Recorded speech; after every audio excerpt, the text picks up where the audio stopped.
Σε παρακαλώ, βοήθαμε να είμαι κοντά στους αδελφούς μου, τους μικρούς, τους αδύναμους, τους κατατρεγμένους. Έξω! Μη μου κάνεις εμένα τον ταπεινό!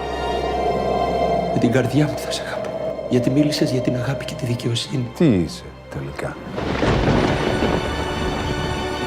Εγώ είμαι η αλήθεια, λέει ο Κύριος.